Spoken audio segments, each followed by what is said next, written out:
Okay, this is the inclined plane. The inclined plane is basically a ramp. So there's our inclined plane. Box of mass 2 kilograms slides down the incline. Well, it's frictionless as well. And it's 15 degrees. So we would like to find the acceleration of the block as it descends the plane.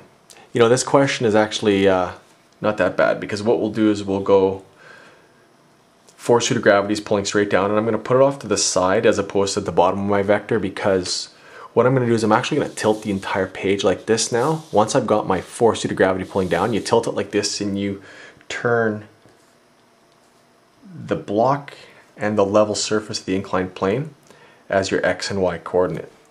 Okay, so now there's my x and my y, which means that downward I'm going to have a normal force this way, or sorry, a normal force upwards that way, which means it has to be equal but opposite to, usually it would be the force of gravity, but the force of gravity goes here. So this is now just going to be considered our force along the y direction, because we've called that y, which makes this my force in the x direction. And it makes that thing be 15 degrees.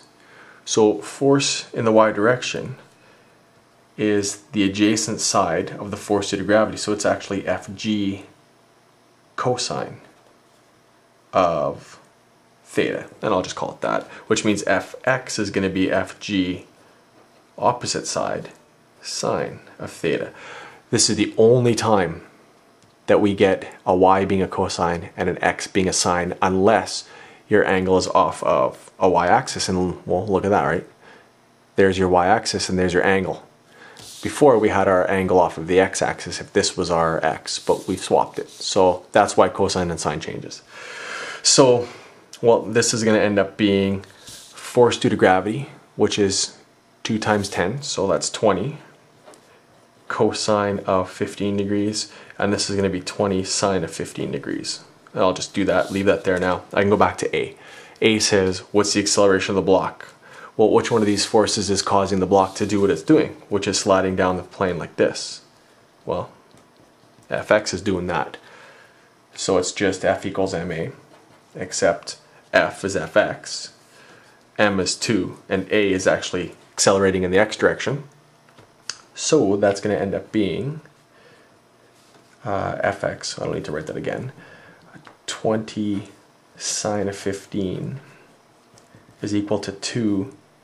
And then I solve this thing out for acceleration, so that's going to be 20 sine of 15 divided by 2, which gives you an acceleration of 2.59 meters per second squared. That, if you look at this, is to the left, which would be negative. In this case, I'm just going to say down, because it's down the incline, or you can call it negative, I don't really care. So that's part A. Part B will use the same information, because it says what frictional force would be required to make the block slide down the plane at a constant speed. Explain your answer. Well, if this thing is being accelerated by Fx, we need a backwards force, which is going to be your force due to friction, and Fx and Ff have to be the same. If Fx and Ff are the same, then there's acceleration of 0, which therefore means constant speed.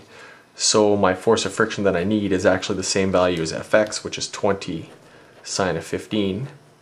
So the force of friction that'll make it go to constant speed, 20 sine of 15 is 5.17 newtons. And I guess, if you look, this is to the right, which I should probably have written up, or up the incline, or whatever you want to call it, or positive. There you go, inclined planes.